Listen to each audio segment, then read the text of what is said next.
She tore open my gift bag, pulled out the sweater, and laughed. Really, Mom? $20? That's all you could manage? The room went quiet, but my heart, oh, it sank.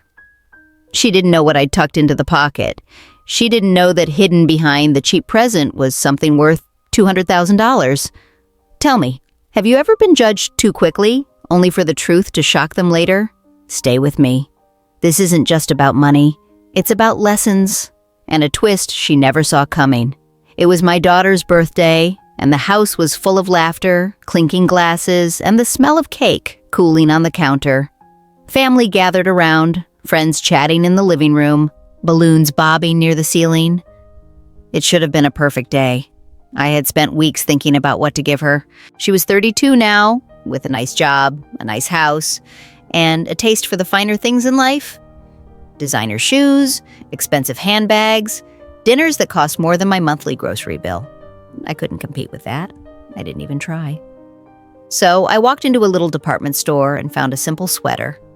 Soft cotton, her favorite color, folded neatly in a bag, $20. To anyone else, it would have looked like nothing. To me, it carried something more, because tucked deep into the inner pocket, folded twice over, was a check. Not just any check. A check worth $200,000. It wasn't money I had stumbled across or won in a lottery. It was my life savings. Years of scrimping, saving, cutting corners, and choosing necessity over luxury. I had sold an old piece of land my parents left me, invested carefully, and watched it grow. All the while I thought of my daughter. The sweater was just the wrapping. The real gift was security, a future, a piece of me. But when she opened it, all she saw was cheap fabric. Seriously, Mom, she laughed, holding it up for everyone to see. You couldn't even spring for something decent? The words sliced through me. Her friends chuckled politely. Her husband looked away, and I stood there, hands clasped, forcing a smile. I wanted to tell her, right then and there, look again. But pride kept me quiet. Instead, I swallowed hard and said, I thought you might need something cozy. She rolled her eyes, tossed the sweater aside, and moved on to the next glossy package, the kind wrapped with ribbons and bows. No one knew. No one suspected. But inside that crumpled bag lay the gift of a lifetime. And as I stood there, a mix of hurt and patience bubbling in my chest, I thought to myself, one day soon she'll learn that what looks small can hold the biggest surprise of all. The party wound down late into the evening. Guests left with hugs, half-empty plates of cake wrapped in foil, and the kind of laughter that lingers even after the door closes. I stayed behind to help clean, stacking dishes in the sink, folding stray napkins, tucking chairs back into place. My daughter, Emily, barely looked my way. She was too busy chatting with her friends about the fancy necklace her husband had given her. I gathered up the bags and discarded wrapping paper, and there it was. The sweater balled up in a corner, tag still attached. She hadn't even bothered to fold it. I picked it up gently, smoothing the fabric, and my fingers brushed the pocket. My heart gave a little jolt. The check was still there. For a moment, I wondered if I should just take it back. Maybe she didn't deserve it after all. Maybe I'd been a fool. But something stopped me. A voice inside whispered, no. Let her find it in her own time. Let her learn. So I tucked it back into the pocket, set it on top of her other gifts, and quietly went home. The call came 2 days later. Mom? Her voice cracked through the receiver, high and shaky. What is this? Tell me this isn't real. I pretended not to understand. What isn't real? This check, $200,000, in the sweater pocket. You put this there?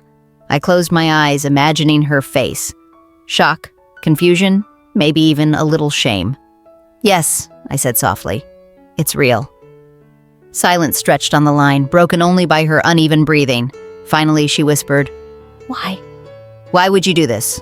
I thought of all the years I had saved, all the sacrifices I had made, the worn shoes I didn't replace, the vacations I never took, the quiet evenings spent clipping coupons at the kitchen table. Because I love you, I said simply.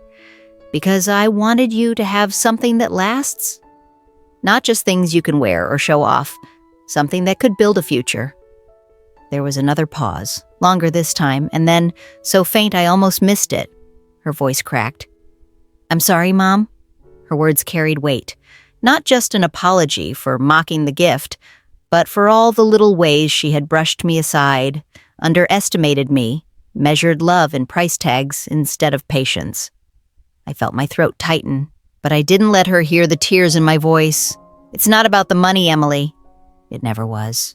It's about knowing that sometimes the best things are hidden where you least expect them. On the other end, I heard a soft sniff, the sound of humility breaking through pride. That night, she came by. No friends, no husband, no makeup or fancy clothes. Just my daughter, standing in my doorway with the sweater folded neatly in her hands. She pressed it to her chest, her eyes wet. "I don't deserve this," she whispered. I reached out, brushing her hair back like I used to when she was a little girl. "Maybe not," I said with a small smile. "But it's yours anyway." And in that moment, for the first time in years, she hugged me like she meant it. The hug lingered longer than I expected. For years, Emily had given me quick, polite embraces, the kind you give out of obligation, not warmth. But that night her arms clung to me like she was holding on to something she'd nearly lost. When she pulled back, her eyes were still shining. She stepped inside, sweater folded carefully over her arm, and sat at the kitchen table where I'd laid out 2 mugs of tea. I hadn't planned for her visit, but somehow I had known she might come. For a while, neither of us spoke. The steam curled from our cups, and the only sound was the old clock ticking on the wall. Finally, she broke the silence. "Mom," she said, her voice soft, "I don't know why I've been so blind." I looked at that sweater and thought it was nothing. I laughed at it, at you. And all the while, you had done something I could never repay. I looked at her, my daughter, grown but still so much the little girl I remembered. The one who used to sit at this very table with milk mustaches and cookie crumbs. "It's not about repayment," I said. "It never was. It's about love. And sometimes love doesn't come wrapped in shiny paper. Sometimes it's hidden, waiting to be discovered." She lowered her head, tracing the rim of her mug with her fingertip. "I've been shallow, haven't I? Always chasing things. Always judging. And you..." She looked up, her voice breaking. "You were giving me more than I even realized." I reached across the table and held her hand. "You're not the first to mistake the surface for the story. We all do it. But now you know better. That's what matters." Her grip tightened, and for the first time in years, I felt her leaning on me, not as someone to critique or distance herself from, but as her mother. In the days that followed, something shifted between us. Emily called me more often, not just for quick updates or favors, but to talk, really talk. She'd ask about my day, about the garden, even about the little aches in my knees I usually brushed off. She came over on quiet afternoons, sometimes with groceries, sometimes with just herself. And each time she'd bring the sweater. She wore it around the house like it was a reminder, not of money, but of the lessons stitched into its seams. One evening, she sat on the porch swing beside me, the same swing her father used to fix when the chain squeaked. She looked out at the fading sun and said, "You know, Mom, that check is going straight into savings. I don't want to waste it. I want to build something I can pass on, the way you did for me." My eyes stung with tears I tried to hide, but I smiled. "That's exactly what I hope for, Emily. Not for you to spend it, but for you to understand it." She leaned her head against my shoulder. "I do now. I really do." And in that moment, I realized the gift had already done its work. The money was one thing, but the true treasure was this: seeing my daughter's heart soften, watching her grow into gratitude, and finally feeling close again. The change in Emily wasn't just in her words, it was in her actions. And that more than anything told me she had truly learned. For years, her life had been a whirlwind of shopping trips, social media posts, and high-priced dinners that left more bills than memories. But now, slowly, I began to see her shift. The first time it struck me was a Saturday morning. She pulled up in her car and stepped out carrying a basket of fresh vegetables.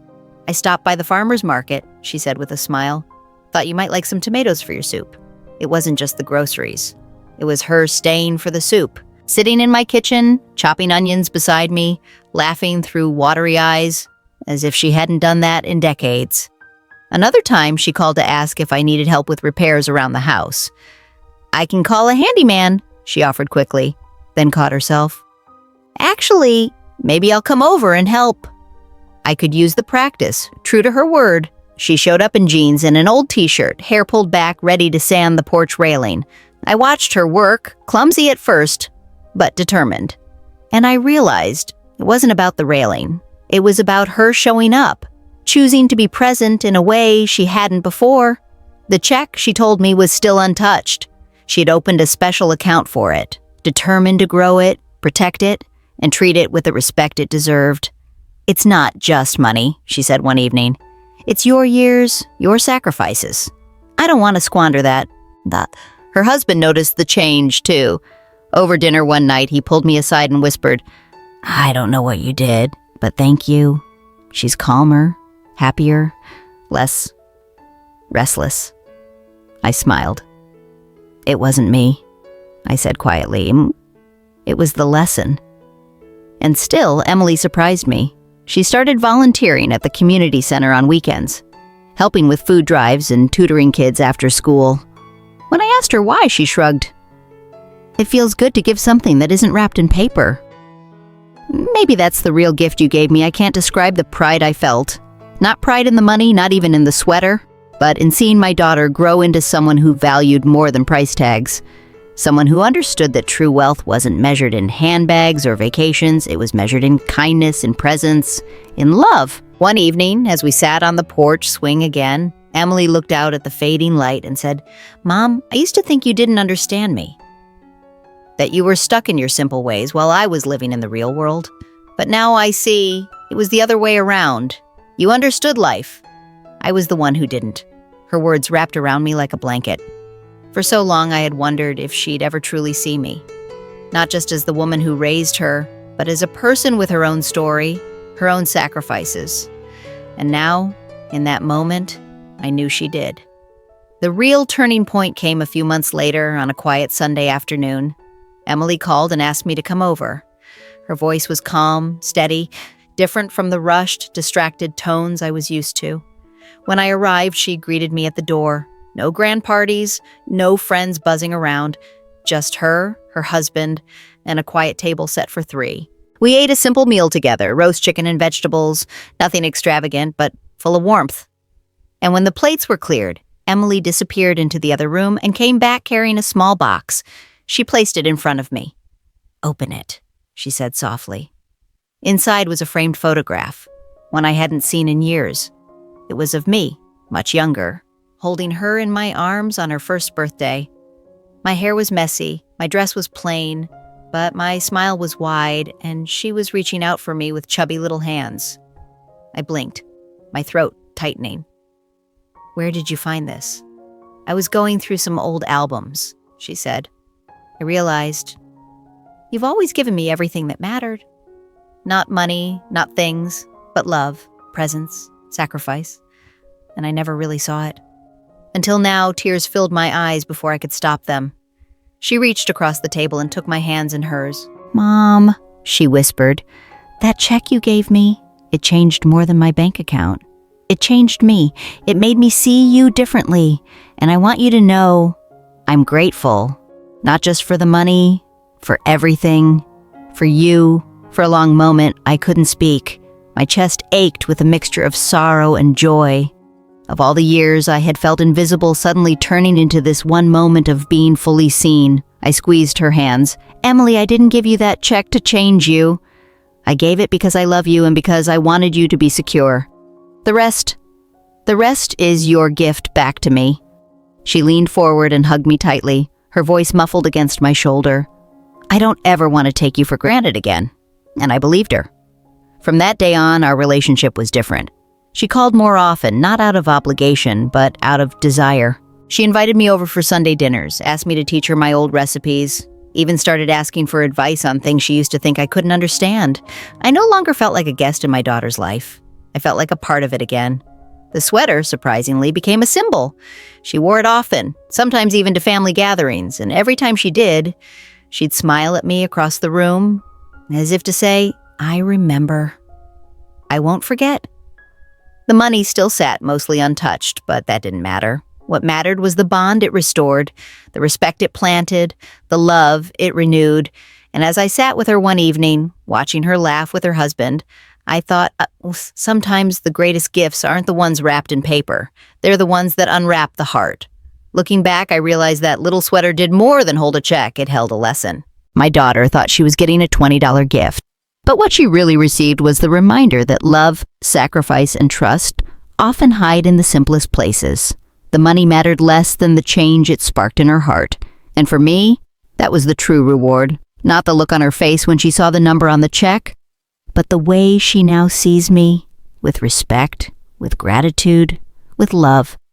So let me ask you, have you ever given someone a gift that was misunderstood, only for its true value to shine later? How did it change your relationship? I'd love to hear your story. And don't forget, stay with us for more tales that touch the heart.